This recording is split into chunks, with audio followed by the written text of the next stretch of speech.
Say Christ is Lord. Say Christ is Lord. Say it. What's going on, everyone? Welcome back to another episode of Unpopular Opinion, and today, guys, I'm going to be explaining why the 1978 Superman movie is the greatest superhero movie of all time. Not only that, I think it's the greatest comic book movie, superhero movie, whatever you want to go up. Like, Superman is amazing. Sorry.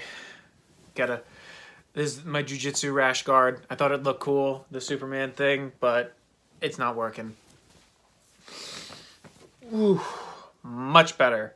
Much better. So guys, yeah, like I said, I'm gonna be explaining why I think Superman is the greatest superhero comic movie of all time. And well, firstly, actually, I think it's important to establish something. There is a major misconception about viewers on my channel. A lot of people like to think I'm some sort of Marvel super geek or like a comic book fan guy. You know, here's the thing. I'm not really into superhero movies. I don't like Marvel. DC's not my thing. Comics are really not something that I read. Superhero stuff, not for me. There are some that slip through the cracks and that are actually really good. For example, Megamind or the Tobey Maguire Spider-Man movies, and of course the Superman movie. But overall, comic books and stuff are really not my thing. Guys, the Christopher Reeve Superman movie, guys, this movie is so good. I don't even really see it as a comic book movie. I just see it as a legitimate motion picture that commands the respect of a major movie. It's a legitimate film, and it's not boring, it's not cheesy, and it's actually so much fun to watch. And I'd go so far as to say that it is one of the greatest movies ever made. So first off, Christopher Reeves is without a doubt the best Superman. There is no question. Christopher Reeve as Superman, that was casting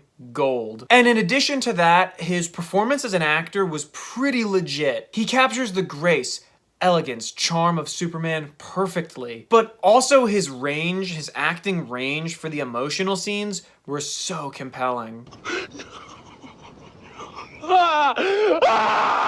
And honestly, that doesn't just go for Christopher Reeve, that goes for the whole cast, because, like, speaking of casting gold, this film is full of superstars. It has Marlon Brando and Gene Hackman. Guys, I'm a massive Gene Hackman fan. So Gene Hackman and Marlon Brando, they were phenomenal in this movie. But like, you know, as a behind the scenes trivia fun fact, I heard that Marlon Brando actually phoned it in for this performance. Like, he didn't really take it seriously, so he didn't learn his lines, and he had people off camera with cue cards and stuff, so he was just really not doing a lot of effort. You would accuse me of insurrection.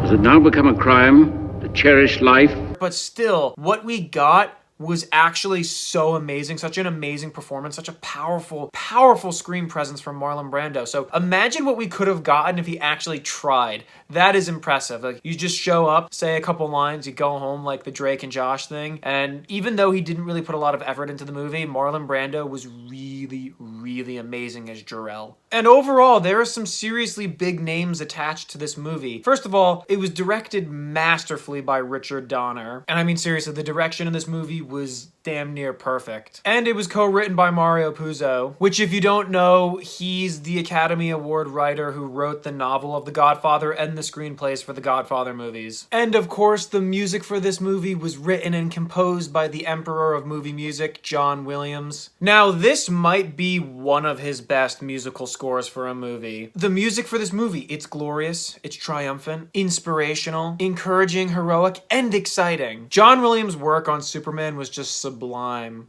And like, the special effects, oh my god, those special effects were breathtaking. Like, the costumes and the sets for the planet Krypton, that was just unbelievable. They truly looked like a superior race that lived on a vastly advanced planet. They're a vastly advanced society. Like, you look at their clothes, they're glistening in the light, and they're shining like they're some sort of heavenly, angelic, majestical beings. It's incredible, breathtaking visuals. And the fact that, like, their technology is so advanced that it's crystallized, like their technology is crystals, that to me is just the epitome of awesome. For real, like, the Kryptonians looked like gods. There's just no way around it. They looked like gods. And out of all the Superman movies, I don't think any of them captured what this first movie did for the planet Krypton. It just looked amazing, otherworldly, and just so advanced, so incredible. No other Superman came close to portraying Krypton this way. And not for naught, the farewell scene between Jor-El, Marlon Brando, and baby Superman was such a powerful scene. All that I have, all that I've learned, everything I feel, all this and more, I bequeath you, my son. Now, the effects, in my opinion, I still think that they hold up. I still think that they looked really good. Some shots might seem a little dated. You know, you can tell that there's some models or miniatures being used. But overall, that doesn't bother me. It's amazing to me that a shot like that, or really all the shots, the special effects, the flying sequences were made in the 70s. It's breathtaking. Also, the plot of this movie is just straight up genius. And the face-off between Lex Luthor and Superman in the final act is legendary. Not to mention Luthor's plan. He's so iconic and is one of the most smart schemes that a villain has ever come up with for a movie. Thanks to the generous help of the United States government, we are about to be involved in the greatest real estate swindle of all time. Basically, he buys a bunch of worthless desert land that's east of the San Andreas fault line, and he intercepts two powerful U.S. military missiles, and he plans to fire one of them to Hackensack, New Jersey, and fire the other one to the fault line. So when this missile makes contact with the fault line, it's going to cause such a disturbance that California is going to experience a massive earthquake, and it'll just sink and fall right into the sea. It occurs to me that a 500 megaton bomb planted at just the proper point would destroy most of California. So after that, after California falls into the sea and sinks, Lex Luthor's newly bought property that was east of the San Andreas fault line will become valuable beachfront property, and this will make him billions of dollars. Bye-bye, California. Hello, new West Coast, my West Coast. Which is the greatest real estate scheme of all time. It's a brilliant plot, it's super cool, and Superman's in a checkmate because he can't stop both the missiles at the same time. The other one. There's two of them? If he stops one of them and saves either one target, the other one's condemned to a horrible fate. Yes, Superman, double jeopardy. Even you with your great speed couldn't stop both of them. And that overall just makes for epic tension, and that was a brilliant move on Lex Luthor's part. Plus, the meeting between Luthor and Superman for the first time, I mean, guys, that's the stuff of movie legends. Luthor lures Superman into a trap, he explains his plan, and then he tricks him into exposing himself to kryptonite. So that kryptonite necklace, guys, that scene was awesome. The dialogue was so epic. You don't even care where the other missile's headed, do you? Certainly I do. I know exactly where it's headed. Hackensack, New Jersey. And also the tension caused by that scene, it was like a triple dose of excitement. Superman's struggling and he's dying because of the kryptonite. Plus the two missiles are getting closer to their targets. And Miss Tessmacher's having like an internal conflict with her conscience. It's epic. I mean, not to mention, this was probably the most dire situation that Superman was in all of these Superman movies.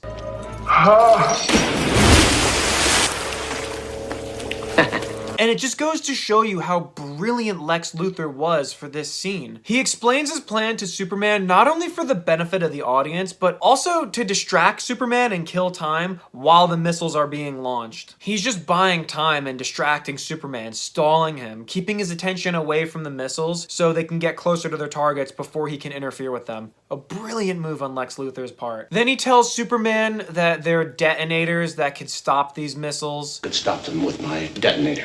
All right, Luthor.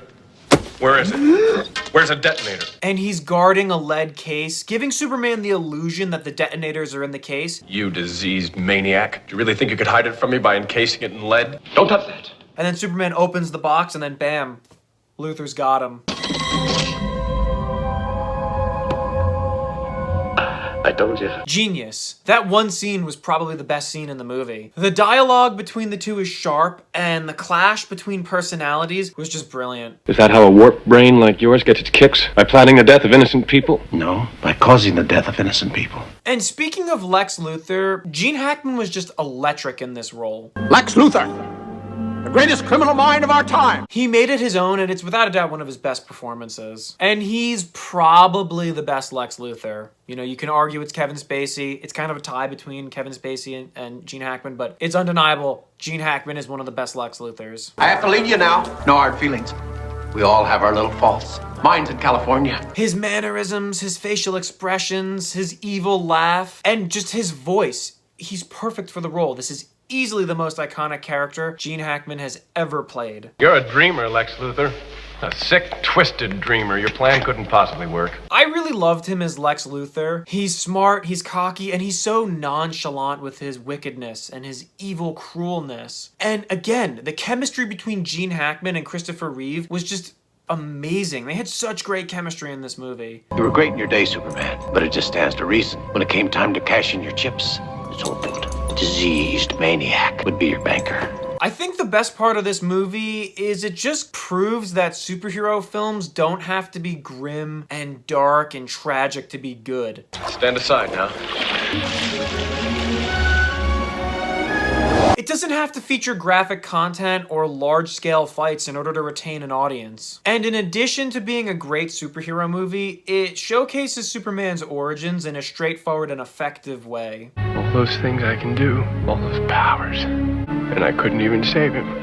It's a lighthearted, fun adventure that anyone of all ages can enjoy. It's fun, it's exciting, it's inspirational, and like I said, it doesn't have to rely on being dark or having a tragic origin story to be enjoyable. Like, if you look at it objectively, the movie is just a compilation of Superman saving people and being a gentleman in the process.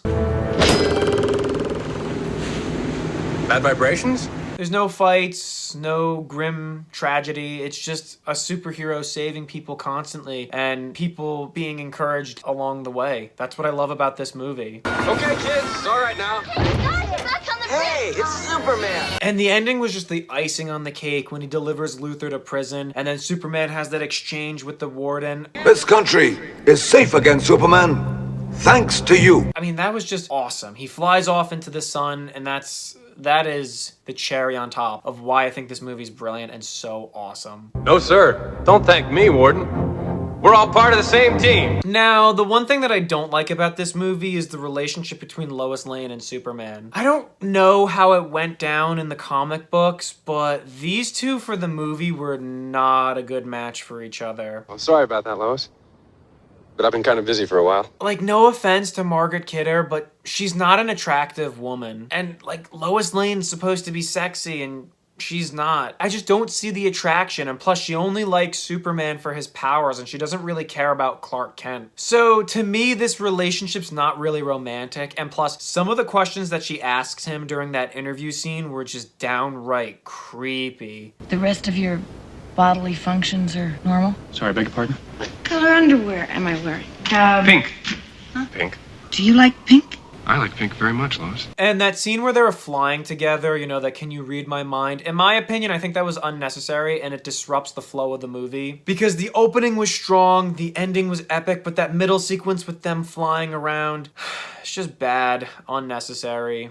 And, like, it disrupts the flow of the film. So that's honestly my only complaint about the movie. Like, I just don't think that Lois Lane, Superman were a good match. Just didn't really like that aspect of the movie. Like, Lois Lane wasn't really, in this film, a good love interest for Superman, because she kind of had a bad attitude throughout the film. There was that one scene where she told Jimmy that, oh, you know, if Superman gets lucky, I might give him a chance. It's like, the ego on you, lady. Are you out of your mind? Plus, the way she treats Clark, it's like she put him in the friend zone and she treats him like a pet. So I don't see why Superman really likes her. So overall, Superman is an awesome movie that features amazing special effects, breathtaking visuals, an awesome musical score by John Williams, a plethora of big names attached to this movie, amazing performances, star power from both Marlon Brando, Gene Hackman, and Christopher Reeve, which I actually find this really funny. This is scripted. This is an unscripted moment. When you watch the movie and you see the credits, it says starring Marlon Brando, starring Gene Hackman, and Christopher Reeve. So, like, Christopher Reeves is the title character, but he's third banana in his own movie. Tragic, but, you know, he didn't have the star power at the time, so I get it. But it's got a genius plot. It's an uplifting movie, very inspirational, that anyone of all ages can enjoy. Gentlemen, is that man all right? So that is why I think Superman, the 1978 version, is the best superhero movie ever made. Well, guys, that's all I have for you. That's Superman the movie. Guys, what did you think? You agree with me? You disagree? Well, anyway, comment below to let me know. Also, be sure to like this video, drop a subscribe, and check me out on Instagram. That will be linked in the description below. I highly recommend you watch this movie, guys. Superman is such a great film, so I think you would really enjoy it. I think it's aged very well. I think it's going to go down as one of the greatest movies ever made, and I personally say it is the greatest superhero movie ever made. Well, anyway, guys, that's all I have for you, and I'll see you in the next Unpopular Opinion.